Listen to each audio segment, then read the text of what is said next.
obviously there is a lot of challenges right now facing Texas ranchers, Texas agriculture. We've got data centers, we've got New World screwworm, we've now got Argentinian beef that is being recalled. So let's start with the beef recall because that's the most recent. Close to 30,000 pounds at the border coming in that was not re-inspected. What went wrong, and what do Americans and specifically Texans need to do? Well, basically the first time I ever disagreed with Trump about bringing in the Argentine beef to start with. We have a shortage of beef across the U.S. It's very high to the consumers. We also have an agriculture trade deficit. It was about $50 billion. So buying more food from outside the U.S. increased our deficit. It made the problem worse. So I always advocated bringing the cattle in on the hoof. We have 2 million head in Mexico that we could bring up. But what happened is a complete failure of our USDA, the inspection service. Now, food that comes in that's off a farm, USDA inspects it. Anything wild caught like seafood, FDA. So this is totally on the Brooke Rollins and the USDA. Somehow, this got through without being inspected. Now that's concerning on two parts. That's 15 tons. That's 120,000 quarter-pound hamburgers. That's a lot of beef. Where's the beef? We don't know. We got to go find it. It's out there somewhere. More concerning is we've been doing this for a year. How much got through we didn't know about?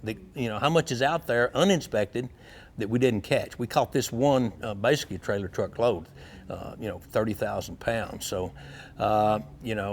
I think that the agriculture committees in the House and the Senate need to bring Brooke Rollins, USDA. We need to figure out what happened.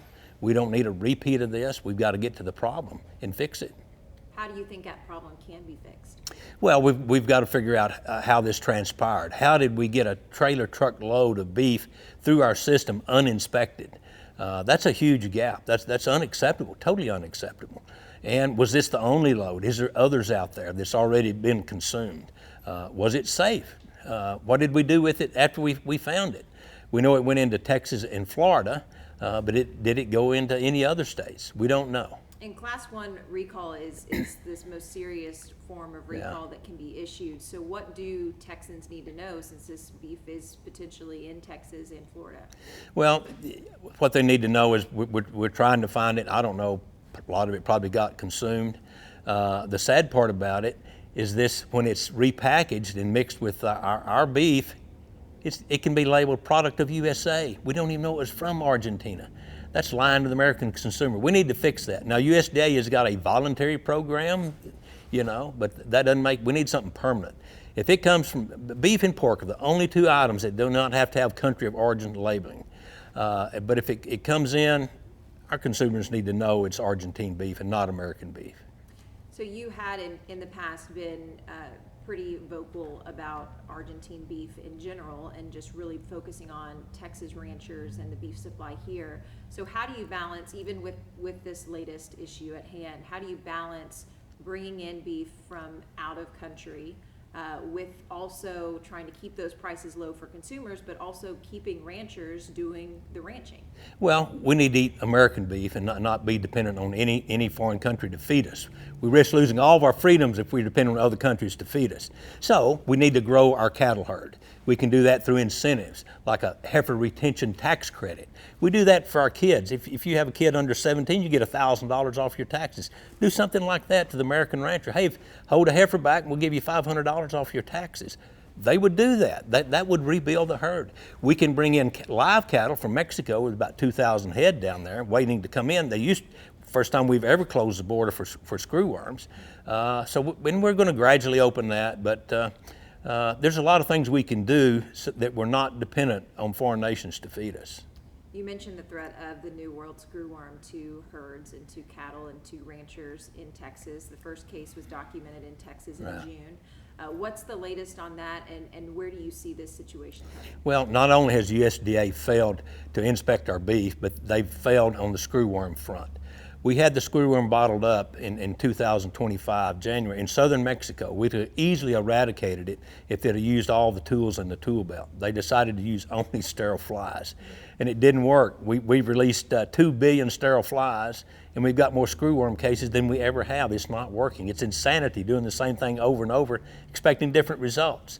The USDA scientifically proven SWAS system, which is a fly bait, is what they should have used. It kills 95% of the flies. And then you come in and follow up with the sterile flies. But they put all their eggs in the sterile fly only basket. So what should ranchers be doing right now?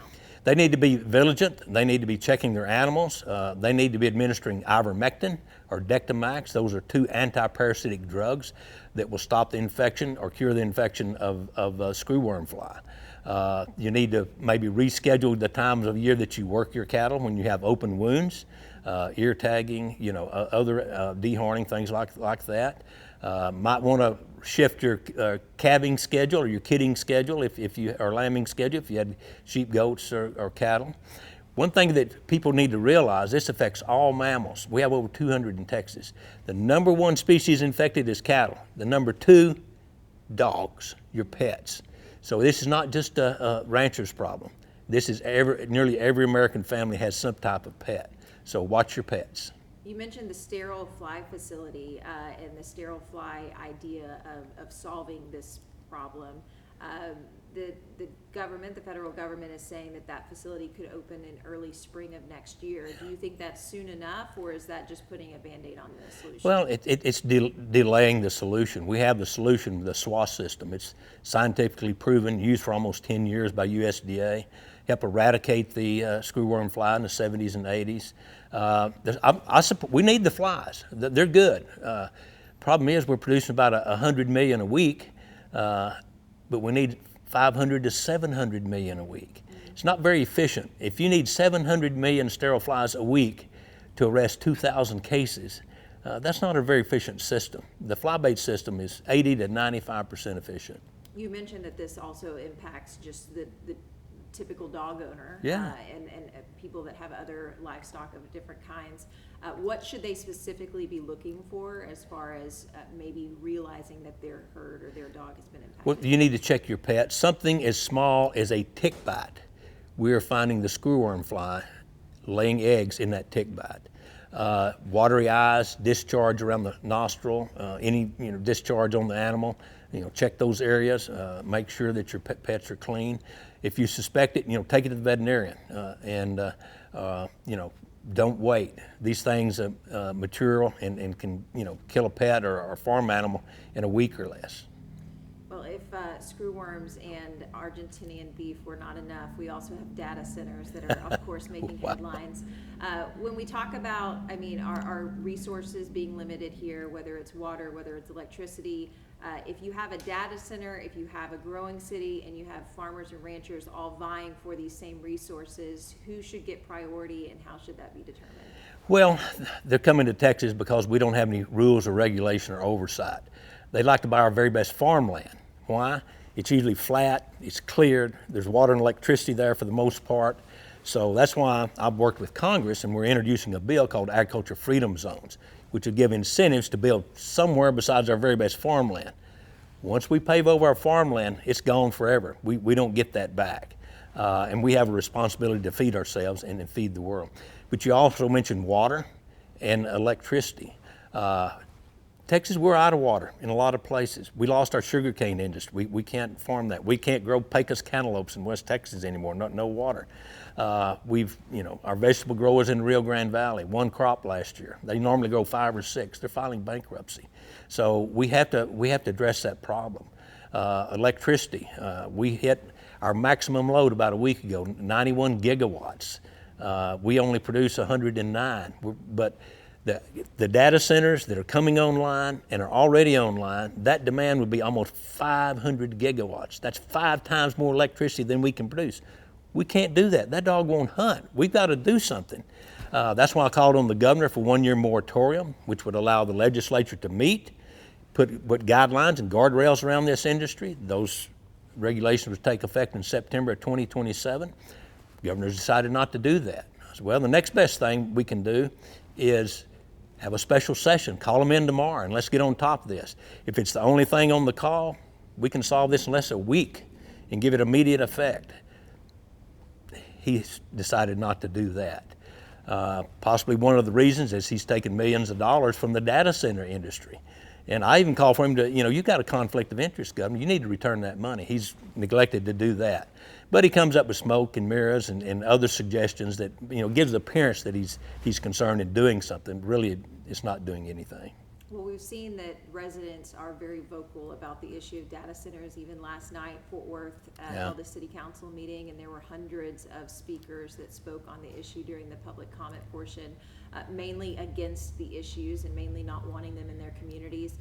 So how do you speak to the constituents that are so vocal about this issue, about how they can make change in their own communities? Well, the way you beat big corporate money and big corporate influence is grassroots, and that's what you're seeing. I think the last poll was 70 to 80% of the people are against data centers, or at least want a moratorium, a stop, a check on them until we can get some guidelines around them.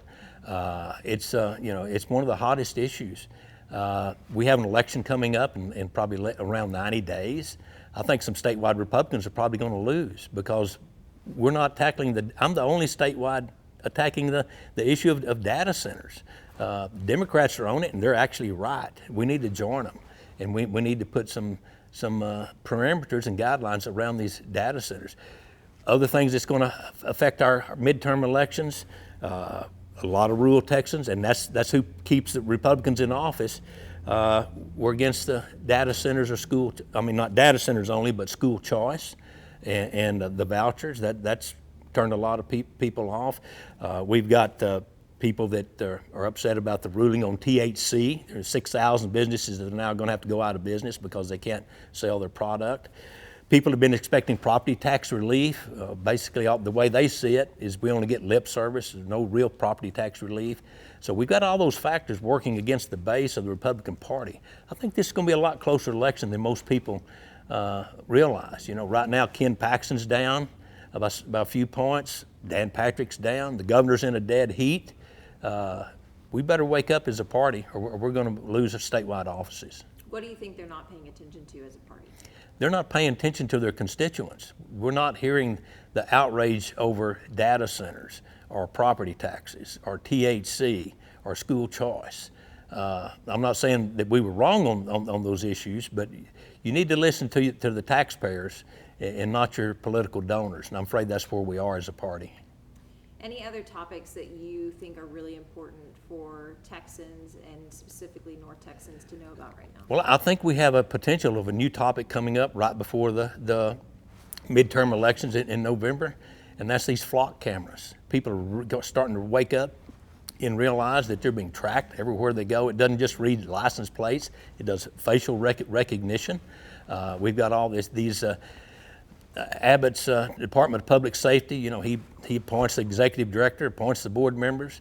They just bought 4 brand new Tahoes. Well, that's not a big deal. They drive a lot of Tahoes, but these were $4.5 million, $1 million plus Tahoes. And it's all the surveillance equipment. They not only track your license plate, but they track and ping your cell phone. They can track your car. They know your every move. And the biggest problem, no warrants, none. And that's just way too much Big Brother for a Republican-led state. And I think privacy is something that is important to all Texans. It is. And everyone wants their data protected. Everybody is concerned about how AI could come after their jobs, which is another reason why data centers are such a concern. So when we're talking about things like flock cameras, which you do mention are becoming more and more prevalent in communities all across Texas, what can people do to voice concern about these issues? Well, they need to push back to the city council, to their county government. And it's not just flock cameras. There's another one called a condor camera, and it tracks people. It's set up in pedestrian areas, and it does facial recognition, and it records tattoos and the clothes, and it's just, and again, no warrant. I understand law enforcement. They can use some of these tools to get back stolen vehicles or kidnap victims, but there's potential for abuse. There's 2 different cases pending right now, police officers that were using it to track ex-wives or ex-girlfriends. And that's the kind of abuse people are not going to put up with. Anything else you want to make sure to talk We covered about? a lot of ground. We covered a lot of ground, yes, sir. We sure did.